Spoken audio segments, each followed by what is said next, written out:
Good afternoon, everyone. We're going to encourage you to get a seat as quickly as possible, to remain as quiet as possible, and as soon as we have the Pledge of Allegiance to the flag, we'll have a roll call, and then we'll have some explanation about what's going to take place and what the rules of the evening hour will be.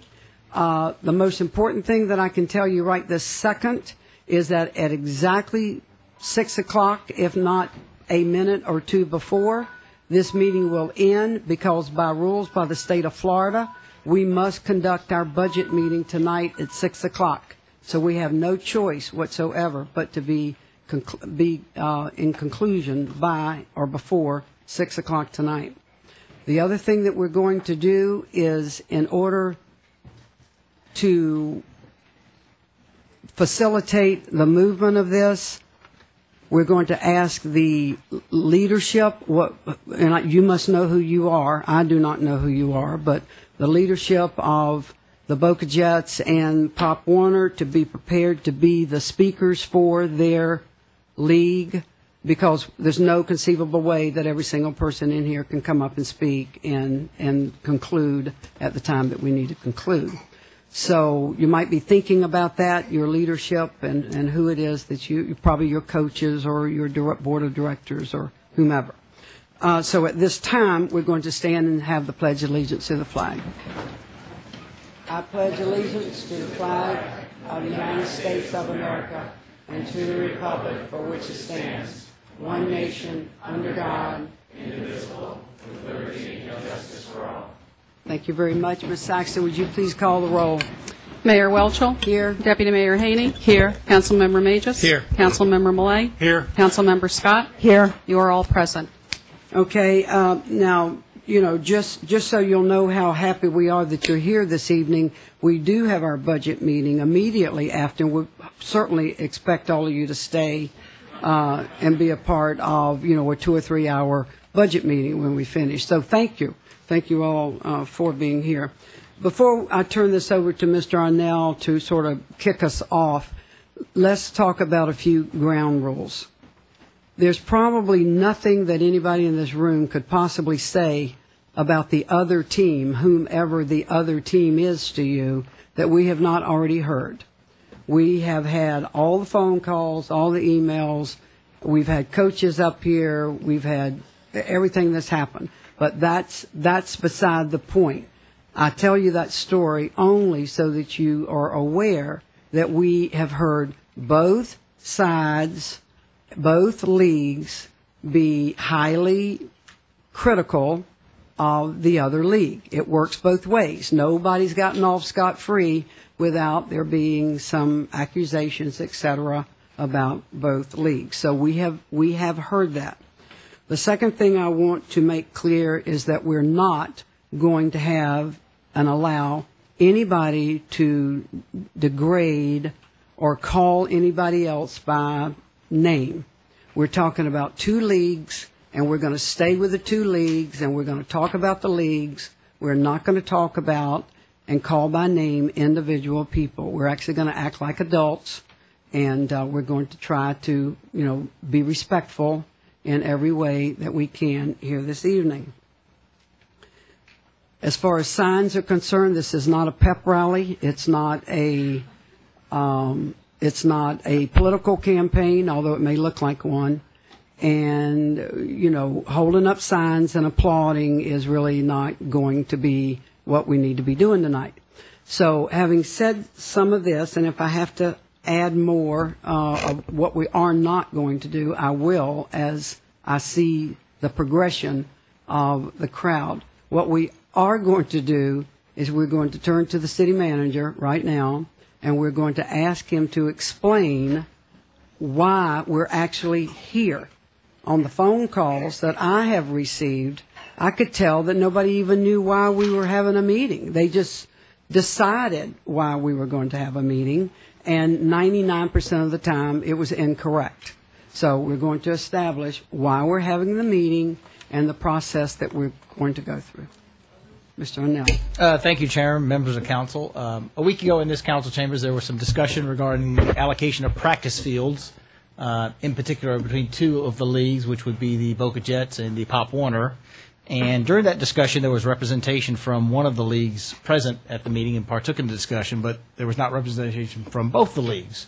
So the purpose of this meeting was to provide the opportunity for both leagues to have their representatives come and give input on the topic of allocation of practice fields, and that's why we're here tonight. So to start off, I've asked Mickey Gomez, your Recreation Services Director, to start with a summary of the, I'll call it, situation and the process of how we got to where we are today, and then we will invite representatives of both the leagues to come up and provide additional information before the council partakes in discussion then. So we'll turn it over to Mr. Gomez.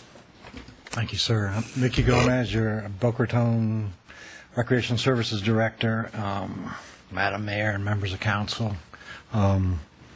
The 2013 tackle football season, we used the same exact process for 2012, the year before, to determine practice field allocations when we had more than one youth association in the same sport.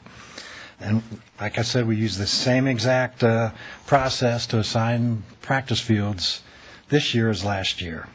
And we're only talking about practice field locations because the three tackle football groups all agreed to schedule their games at Patch Reef Park and not conflict with each other. Games on Saturdays, Sundays, and Mondays. We determined that the initial rosters were due June 21st, 2 weeks before the first tackle football program was about to start practice.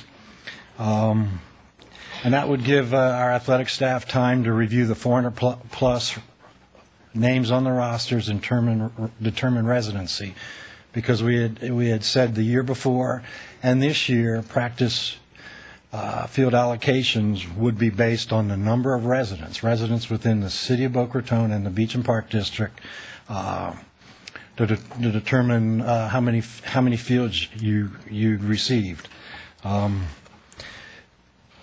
Everyone's roster came in on time. We reviewed the rosters, and East Boca Tackle had 126 residents within the city and the Beach and Park District. They had agreed, as they did the year before, that they did not need Patch Reef Park for their practice, and they practiced at Countess de Hornley Park the year before, and they were fine with doing that. Pop Warner's initial roster had 101 residents, and we allocated the 3 fields at Patch Reef Park. And Boca Jets had 36 rosters and allocated them the 2 fields at Woodlands.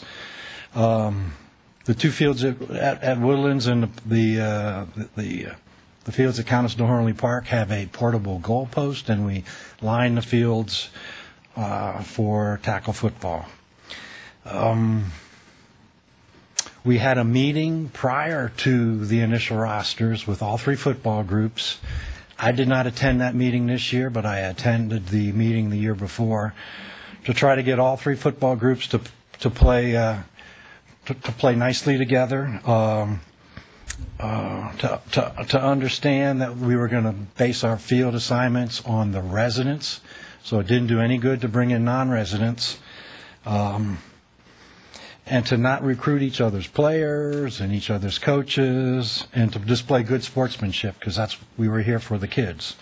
And the meeting went fine, and everyone got their rosters in, and we moved forward with the season. The final rosters are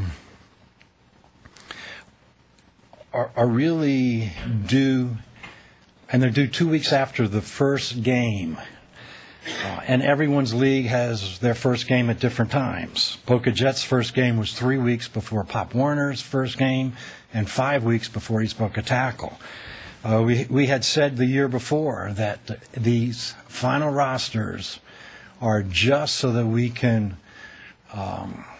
bill the youth associations the $40 per non-resident that are playing in the league, and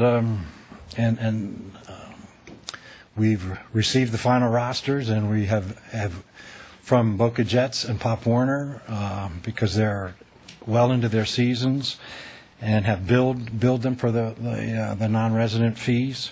And East Boca Tackle's first, well, their rosters aren't. Their first game was 2 weeks ago, a little less than 2 weeks ago.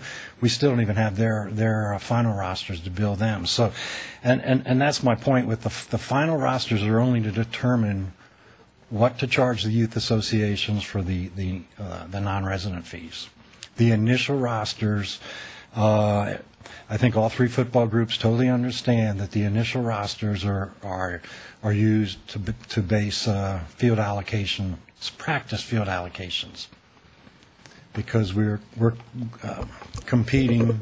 The three football groups competing for they all want the same fields. So Mickey, just clarification. The final roster that's due for each team 2 weeks after the first game is for basic financial billing purposes only. Yes. Okay. We did the same process last year. We've never changed practice field allocations during the season. Okay. Council, is there anyone up here at this moment that would like any clarification for Mickey? Madam Chair, Mickey, thank you. You stated that the roster or the field allocations were based on number of city residents and Beach and Park District residents. Because of the Beach and Park District and their construction of athletic fields we work jointly together, and their operation and maintenance of close to half of the athletic fields within the city. We've always said if you're within the Beach and Park District, you're considered a resident. And does city staff audit those lists? We get a roster. We've been doing this for 10 or 15 years. We just received a list of names and addresses. I've never had any doubt or any reason to believe that we needed to go any further than that. When you get 3,500 names from the Soccer Association or 1,000 from Boca Hoops and trying to determine residency, we've taken their word for it that this is a true and honest roster. So it's been an honor system Yes. up until now. Okay, thank you.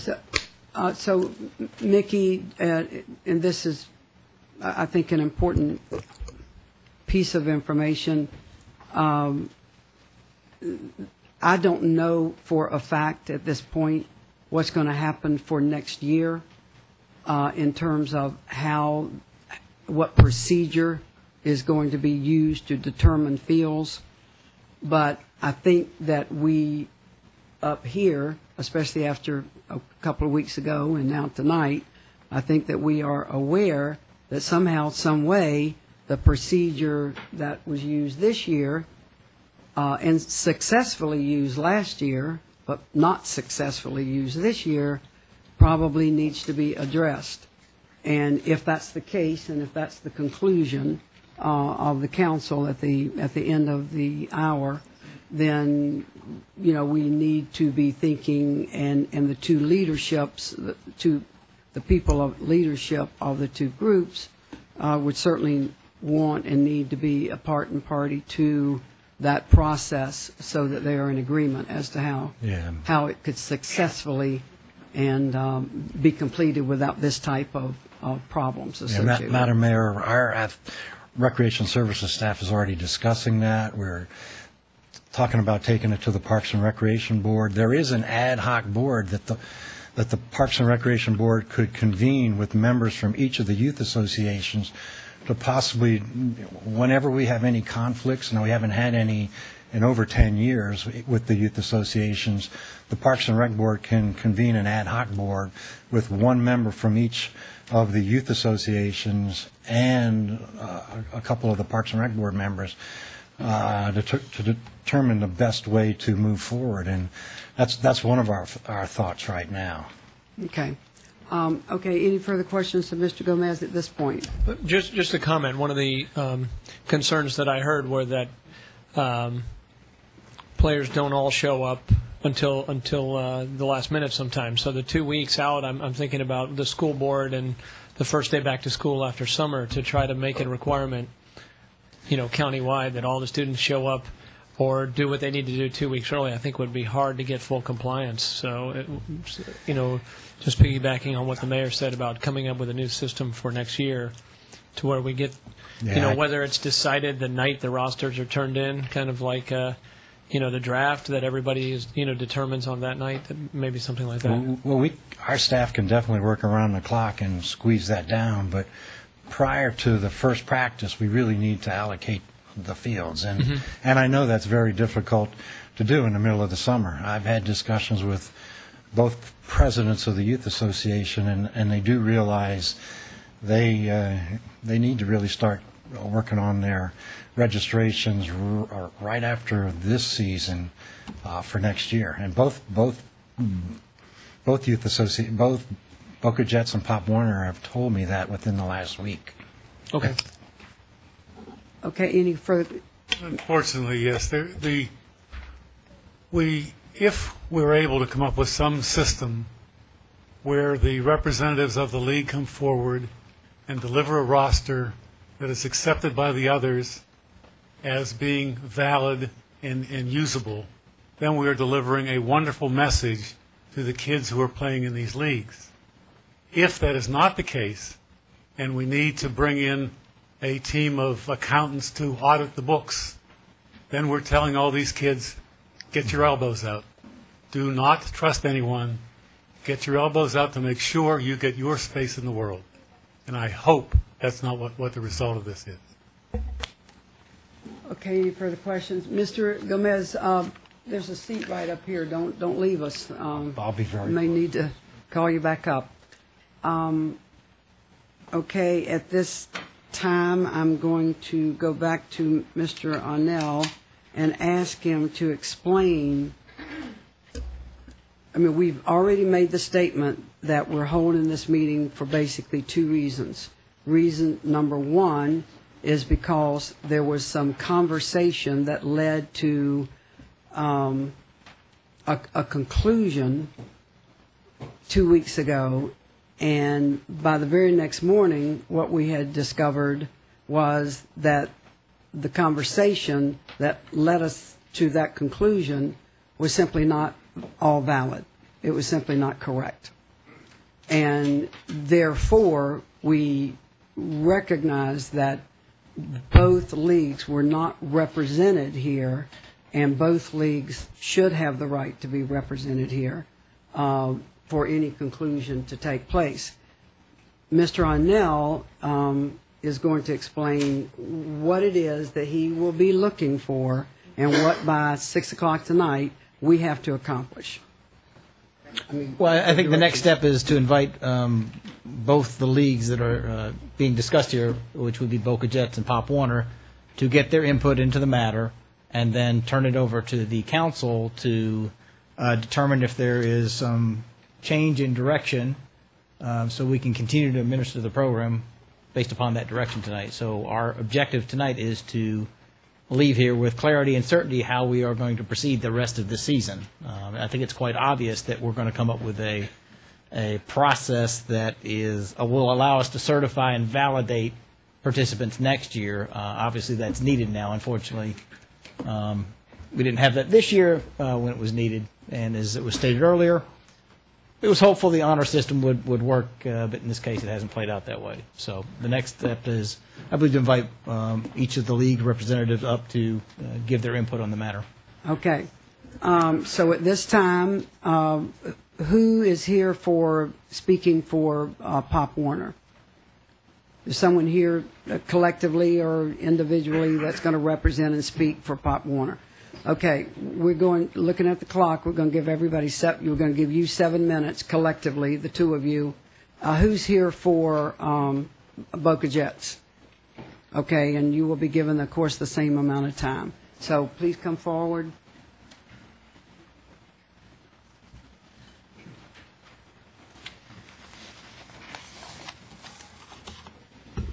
Good evening, Mayor, City Council members, Mickey.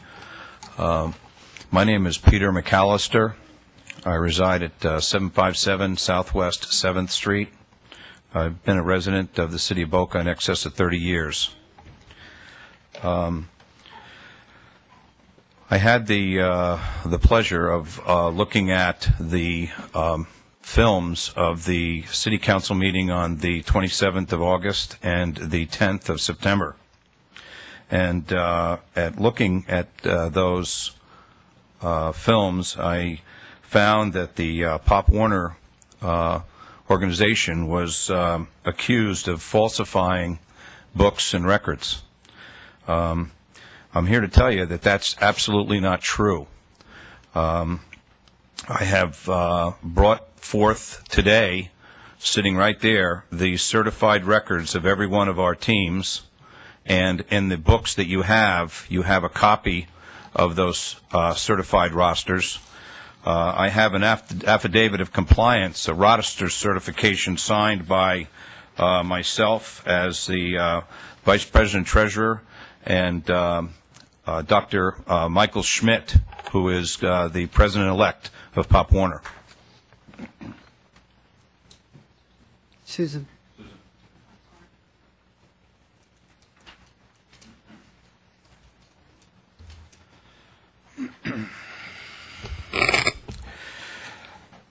The truth of the matter is that it's been a very hard couple of years in the starting process of the Boca Pop Warner's football team, and I'd like to say that that the national organization that this represents is one of the finest that is in all of the football leagues throughout the United States. 60% of all the NFL players have played in Pop Warner. If you look at the towns, if you look at Jupiter, Lake Worth, Delray Beach, if you look at and Deerfield Beach, all of the towns surrounding us have turned to the Pop Warner organization and is run by the city. The Boca Jets, I got to tell you that I love the Jets. I was the athletic director back in the early 90s. My son Matthew played on the Boca Jets, and the institution that's been here for 50 years isn't the same institution today. That's the big point. If you look at the organization today, it is not representative of this city. The truth of the matter is that it has drifted to represent Palm Beach County and not so much the city of Boca. If the Boca Jets were doing their proper job of running a city-wide organization, there would be no West Boca tackle, there would be no East Boca tackle, and there'd be no Pop Warner. Each one of those teams is comprised of people that were Boca Jets. Why have they left? Why are they not part of the Boca Jets anymore? That's a question that you have to answer. And the truth of the matter is that you should speak with the people that have been Boca Jets before and ask them why they're no longer with that organization.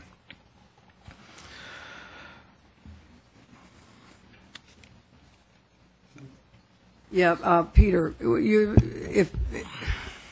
respectfully, I think you're a little off base. Our purpose this evening is to stay within the boundary of field allegations and stick with that procedure. We're not here to debate the good or bad tonight of any particular team or individual. Okay. With all due respect, I'm going to turn this over to Dr. Michael Schmidt, who is the president-elect of the Pop Warner Group, and he has put together these red books that you have in front of you, which he'll be going through some of these different pages with you, so you can get them out and look at them. And just for the record, we're going to make sure that, Boca Jets has the exact amount of time, whether it's with one person speaking or two people speaking, as given to Pop Warner. Thank you. My name is Dr. Michael Schmidt. I reside at 2200 Juana Road, Boca Raton, Florida. I have lived and worked in this city for approximately 20 years. I've raised 6 children in this city. I am a scoutmaster of a Boy Scout troop, Troop 333, out of Grace Community Church.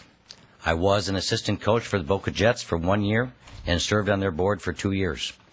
I coached East Boca Tackle for a 2-year period of time, and I am currently the vice president of the Pop Warner Braves. I thank you for the opportunity to speak, and I will be as brief as I possibly can. And Mickey, thank you for that synopsis of the history of what's going on in the last year in terms of field allocation. It will save me quite a bit of time. As Mickey stated, our initial roster, here it is, was submitted to the city on June 21st. This roster, which you have a copy of in the Red Book, indicated that we had a total of 156 total participants and 101 residents and 55 non-residents. This roster was 100% true and accurate at the time. It was the city who determined the residency based upon this roster. It was not a number that we gave to Mickey and said, hey, we have 101 residents. This is a number he gave to us based upon a roster that we gave to him. This roster is generated by our Pop Warner information system. This roster represents our last year's players who have expressed an interest to continue in the next year, and any other members that we have recruited to this organization in the preceding 6 months. There was never at any time a discussion amongst the 3 teams and the city that field assignments would be changed pending a final roster. At no time was that ever decided or discussed. The purpose of the final roster, as Mickey has stated, was to determine the exact fees owed to the city for non-resident participation. And that was our understanding. That's been our understanding for a year, and that's how we proceeded. So on June 21st, in fact, we did submit the roster. We were awarded the Patch Reef fields because we had more than twice the number of participants as Boca Jets and a greater percentage of residents. This initial roster was as I said, a combination of committed players from the previous year, and it is meant to be dynamic. It is not a static roster. It is going to change before the final roster comes out. It changes by all kinds of factors. Kids are overweight, kids are underweight, they may become injured, they decide to quit, they are at a sleepaway camp, they're at vacation, they can't make it back in time for the registration.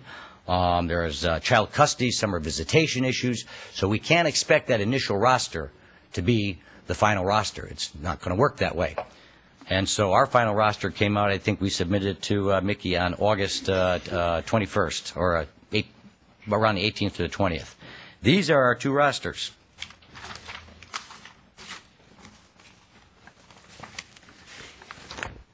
We have an initial roster and we have a certified roster. Both were submitted to the city. The difference in these 2 rosters is less than 5%. Imagine our surprise at last week's meeting. 5%. We're talking about a 5% difference here. We're talking about 8 athletes difference. Our residency changes by maybe 10 or 12%. These rosters are essentially the same. A 5% difference has created this meeting tonight. Okay, I am going to have to ask you to wrap up, please, as soon as possible. I'll move ahead. We must be all held to the same standard to verify our rosters. The City of Boca Raton recognizes 5 zip codes. Pop Warner recognizes 9 zip codes. The AYFL and Boca Jets doesn't recognize any zip codes in this municipality in order to determine the Boca status of these residents. The Boca Jets have no zip code, none, zip code recruiting boundaries. We are bound by the 5 zip codes in the city of Boca Raton, the 2 zip codes that represent West Boca, and the 2 zip codes that represent the township. So that is where we are bound to recruit. So we are clearly representative of this city at all times, given those 9 zip codes.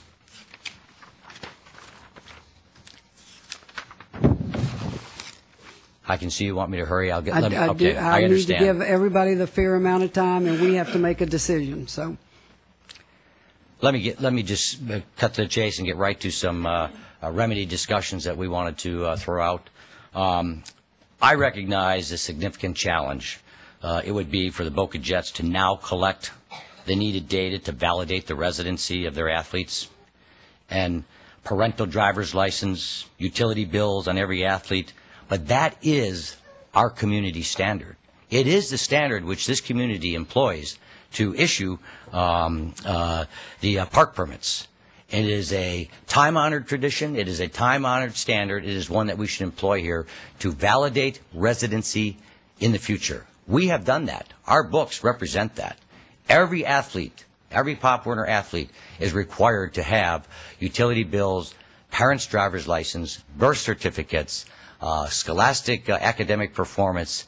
Our books, if you would care to look at them, if we had the time, you could get into them, you would see that that is the standard that we employ in Pop Warner. I believe that if the city is going to move forward and is going to resolve these issues in the future, that they must develop a standard, and that is the standard that the city has employed in the past. And I would respectfully submit that that is the standard we should continue to use. We cannot make a change now. There is no validation of the Boca Jets participants, resident or other. We, on the other hand, have complete validation of all of our athletes. And so... Okay. Wrap up. Thank you. Okay. Thank you very much. Susan, exactly how many minutes? Okay. Pop 11 minutes. Pop Warner. I'm sorry, Boca Jets.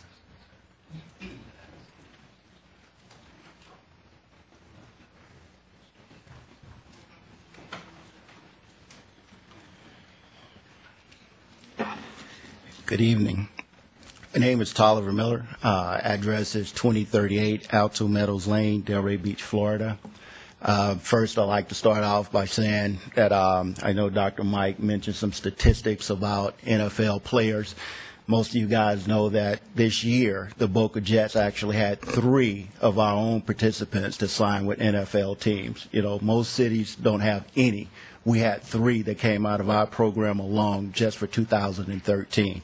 One who scored a touchdown last night. I thought I'd just throw that in there.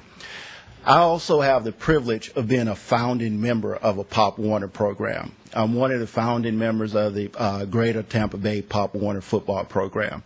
You just heard them talk about rosters and how those rosters change. I know for a fact that the national rule book for Pop Warner states that the first 35 kids that sign up for a particular team is locked to that team.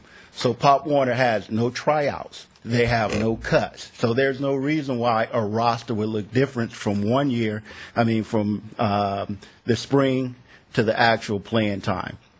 Dr. Smith also mentioned that during June, they submitted a roster that was accumulated by players that played the previous year, that expressed interest, so on and so on. The fact is that the city asked us for actual registered participants. And that's the difference. He would like you to believe that there's only a small, minute difference between one roster to another. But I was actually informed by the city that they had 70 participants that they submitted on their initial rosters that weren't part of their program. That is significant. And that's why I said it was a malicious attempt to misguide the city. We humbly submitted what we had actually registered at that particular time.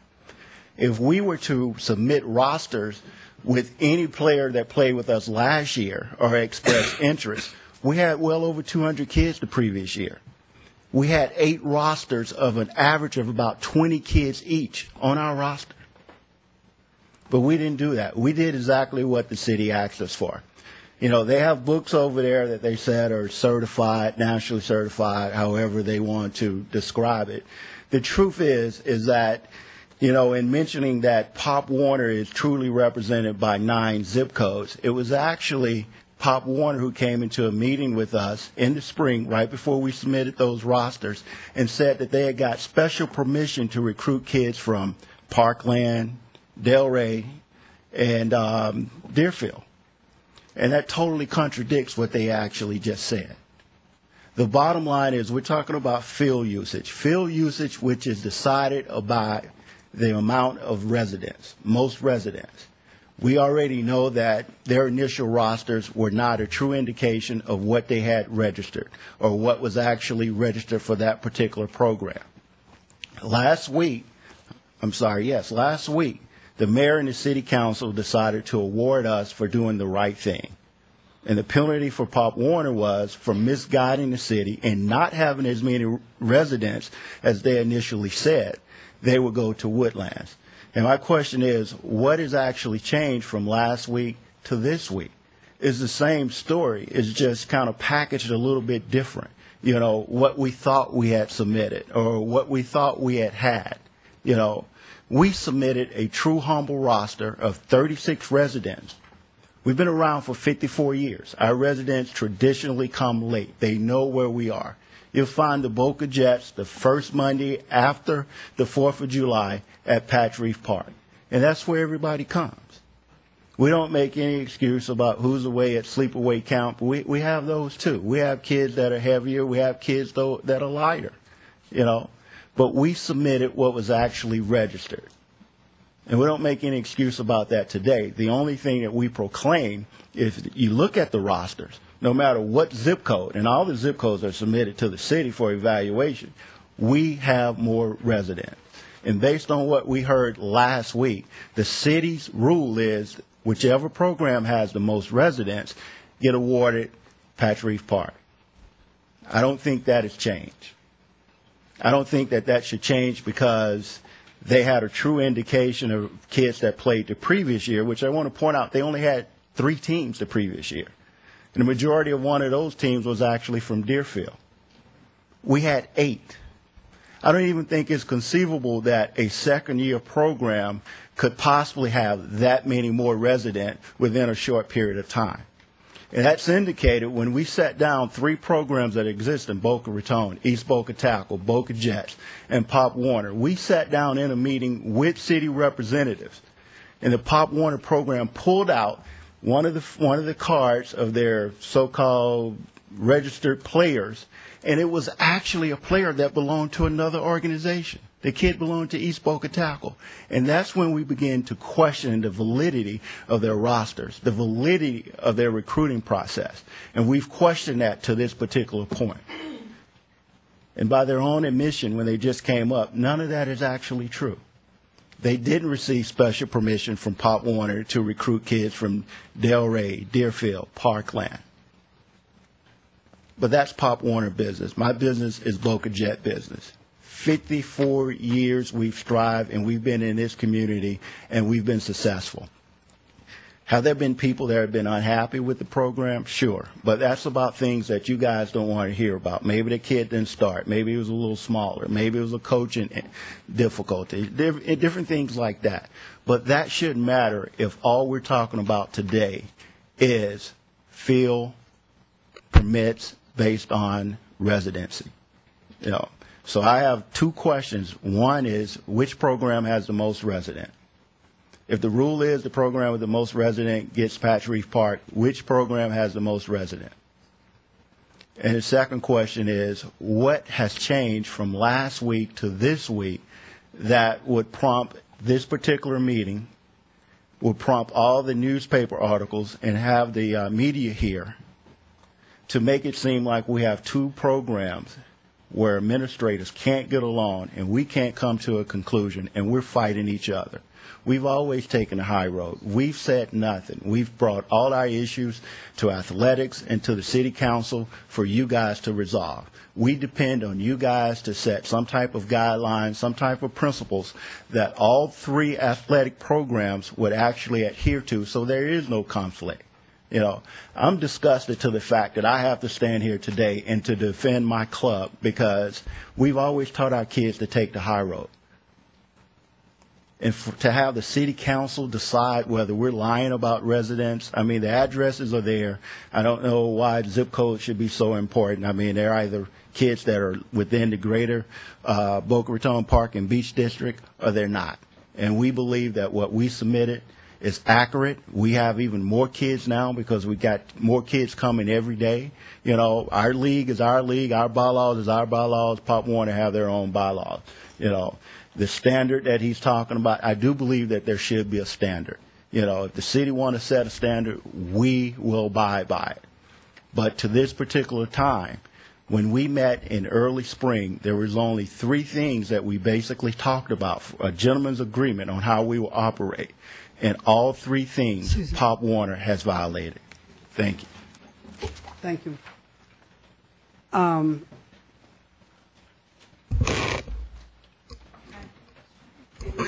Council, any questions up here you'd like to address? And Madam Mayor, I have a question for Mickey, please.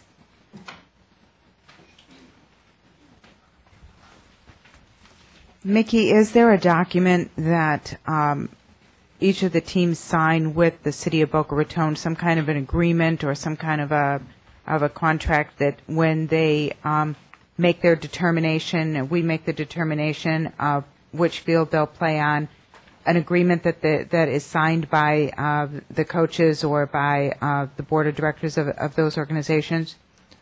We are working on a youth sports agreement that the city and the youth associations will sign prior to their season. But we did provide, based upon those initial rosters, we provided a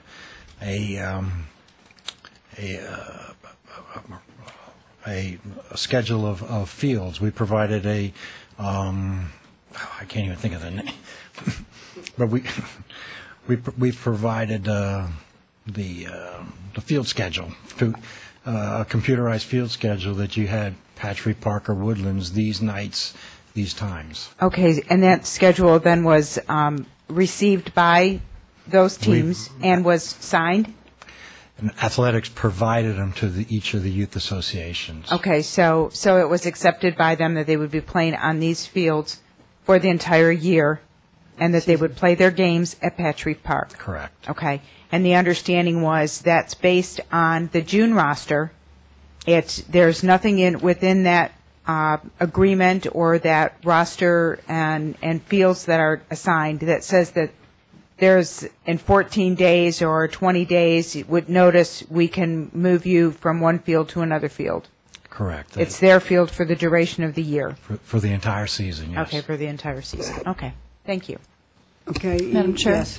Mickey, is it well communicated to all the youth leagues that the June 21st roster is the standard by which the field assignments, the practice field assignments, will be, allocated?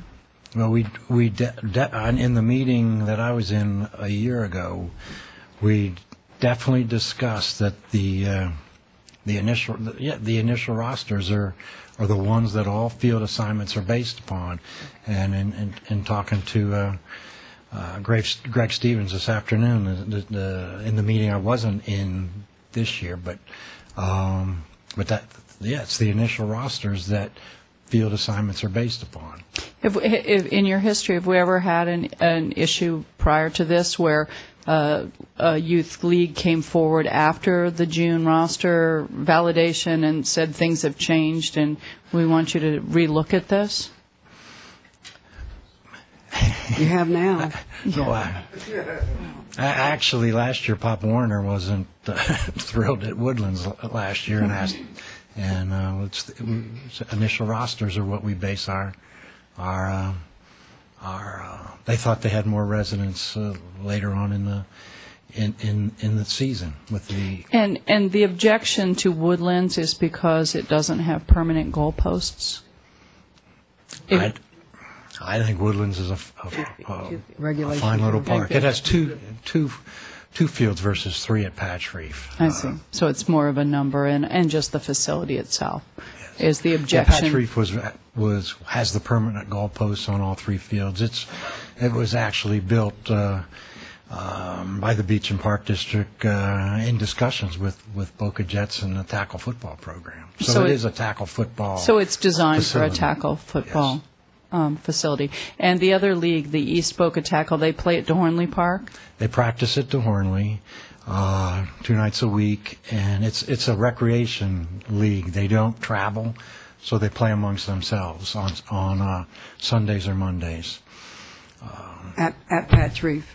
At Patch Reef. At Patch Reef, yes. All leagues play all games at Patch Reef. At correct? Patch So we're only talking about practice practice. fields. We're not talking about playing the game. So this is practice only. And have any of these leagues ever considered practicing at DeHornley on alternate nights that East Boca League doesn't use that facility? I mean, has that ever been We could certainly considered? look at it. I know travel soccer is out there so, too. so and you're juggling a lot of different associations. It's a real science to juggle all the athletic fields with all the users, and in the 2 nights that East Boca Tackle's not out there, we've got 600 boys and girls in travel soccer that we're looking to schedule too. So we have a process in place that has served us well for many years. Now we're finding that it perhaps, it's one thing to trust but verify, and we're hearing some of that. However, it was stated that the June roster would be the deciding residential count for practice field assignments, and you've been consistent with that policy. We did the same thing with youth baseball too. When we had 2 competing baseball groups, it was that initial roster that field allocations were determined. That final roster is really just to charge the non-residents that aren't paying taxes. Well, that's where I think the confusions come in here. The difference between the initial roster, which is used to determine practice field assignment, and that final roster, which is used for billing purposes of non-resident, athletes. So we seem to have a failure to communicate here, which seems to be our issue. And it's very clear to me that we really need to take a hard look at these policies. Obviously, by this many individuals in this room, there's confusion and dissatisfaction with our current policy, and we certainly need to take a look at that for next year. And I certainly support that, and it certainly sounds like you do. It sounds like the Parks and Recreation Board having an ad hoc board with a member from each of the youth associations to help us through this. To facilitate mediation, I think, is a fabulous idea.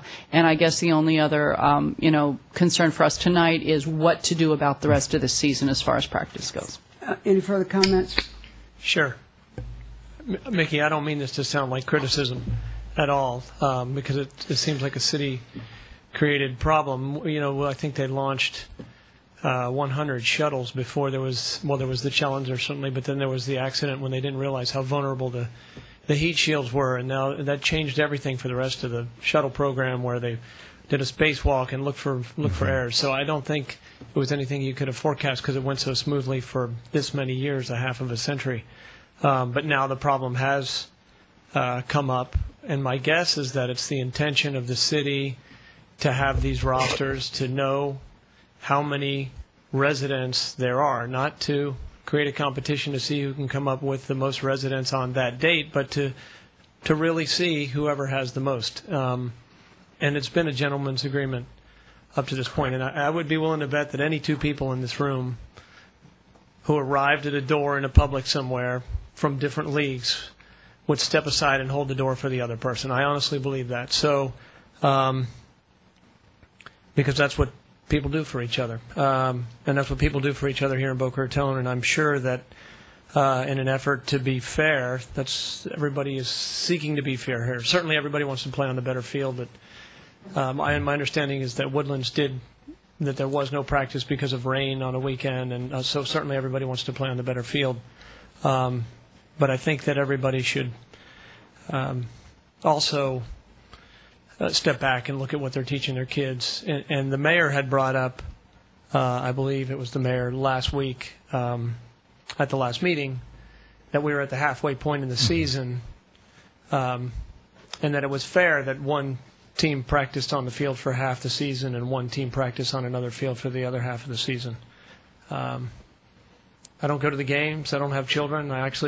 Somebody will probably approach me and say, yeah, I know you and my kid plays for one of the two teams, but I honestly can't think of any player that I know for either team. I just want it to be fair and equitable, and that we move forward from this point and not have problems for the rest of the year.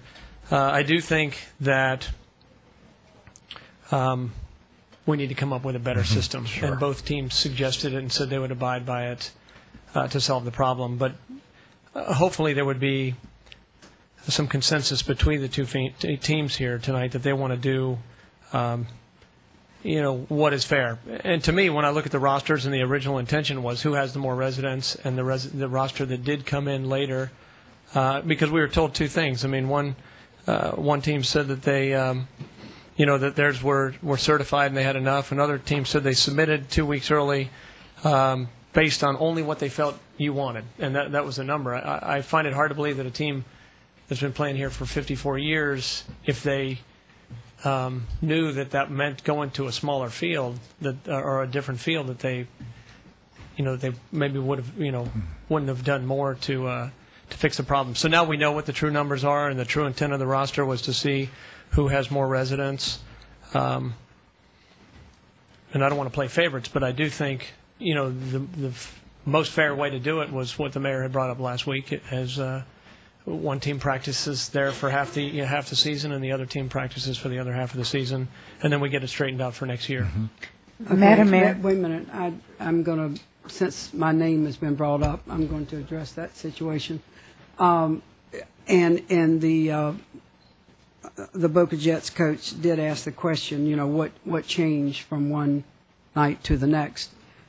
First of all, the setting was a very difficult setting because it was never agenda to even have a discussion like this at that meeting. It was simply a direction that the city manager was asking at the very end of, under his reports, that he was asking for direction. It just so happened that the Boca Jets coach was here, and he came up and spoke, and some of the things that he said precipitated some additional conversation. So let me be very clear about this. What I stated was my personal opinion, that it would be a more fair and equitable opportunity for the children if they could share the fields. I think I said many, many times that night that I don't know why we don't have a system in place so that the children all can share the field. I still personally feel that way for the next year as we make changes that will hopefully bring about what I am stating, which is a more fair and stable equity of so all the children get an opportunity to play on the better fields. You can put your hand down because I'm not going to call on you right this minute. So what changed was the concept that was put forth was that when the second roster came in, that was supposed to be for identification of the number of Boca residents. That turned out to be absolutely not the case. That was not the case. That second roster that came in is not how the allocation of the fields take place. It takes place as previously stated when we first sat down and got into that discussion. So that's what's changed. What's changed is an opinion of mine. My opinion has not changed, and it's not going to change. Although I do not know what the committee that you people, some of you will be serving on, to decide how you want to run your program next year. I don't know how it's going to end up because you'll be the people that will help decide it. You'll talk to your coaches and your leadership, et cetera, et cetera. But what do I think? I think it is an unequitable situation when all of the children cannot be given an opportunity at somewhere during a season to play and to practice on the better fields. I just think that's ludicrous somehow. But it doesn't alter the rule that we're abiding under for the finishing of this season. And that is the issue that's on the table today. Mr. Millay. What I heard from Mickey, member of the city staff, was that when the practice field matter was discussed, in prior years, Mickey had said it himself, this year, someone who works for Mickey said it, that the June 21 roster would be used to determine practice field allocation. And those rosters were submitted, and the practice fields were allocated. That was stated at the meeting in an email prior to all three football groups, too. Fine. Then if there's something about this matter that ought to be different, let's fix it for next year.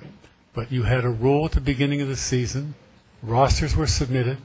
Decisions were made based on those rosters, and I think we live with it. Okay. Madam Mayor? Yes. And according... Not just stop. We have 5 minutes, and we're not going to let you disturb that. Okay. Based on what Mickey has clarified tonight, and based on the fact that it was the understanding of the coaches when they accepted the signed agreement and the document from Mickey or from the Recreation Department that stated this was the field, each team accepted that that was the field that they would be playing on for the year, and they would be playing all of their games at Patch Reef. And I can tell you that when the chamber changes the location for a breakfast and I go to the location that it's always been at, I end up not making it on time to the breakfast and not attending. If we start changing fields for these young people when they have 5 games left, they're accustomed to going to practice at a specific time in a specific place, I just think that we should remain consistent for the duration of this year, as uncomfortable and as pleasant as it may have been over the last 2 weeks, and then make sure that we have a strategy in place. I think your Parks and Rec idea with the ad hoc committee and the members from each of the teams together is a great way getting started right now, so that by June 21st of next year, everyone knows how to move forward, and some certification program that is accurate and satisfactory to all those. So, Madam Mayor, I strongly recommend that we follow Mickey's recommendation, and I believe also the direction of the city manager, that we take all of this under advisement and make changes next year. But this year, they continue on to the rest of the 5 games, and then hopefully on to their playoffs. The rest of the season. The rest of the season. Is that a motion? That's a motion. Okay. Second. Okay. Is that a vote, or is that a...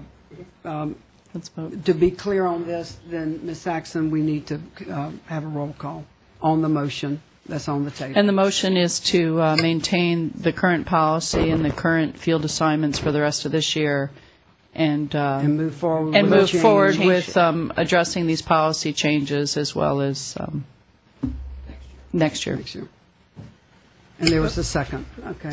Just By the way, we got 2 minutes. I got it. Just prior to the vote, because I'm going to support the motion, but I'm very disappointed that this information didn't come up last week when we were asked, and the city manager was asked by the mayor why, what is stopping us from correcting it based on the current rosters that we know is now accurate. And we were told by the city manager, this is a city council decision, not that June was the roster and that an email went out telling the two groups that this was going to dictate what happens the rest of the year. So I'm going to support it based on the rules that you say was put out in an email, but I'm very disappointed that information did not come up last week. Okay, thank you very much. All right, I think we need to call the roll, Ms. Saxon. Millay? Yes. Haney? Yes. Scott? Yes. Welchel? Yes. Majus? Yes. The motion passes 5-0. Okay, that's what's going to happen. We appreciate the fact that you're here. We're going to start another meeting in 3 minutes. Please stay for the budget meeting if you would like to. For exiting, use that door only, that door over there.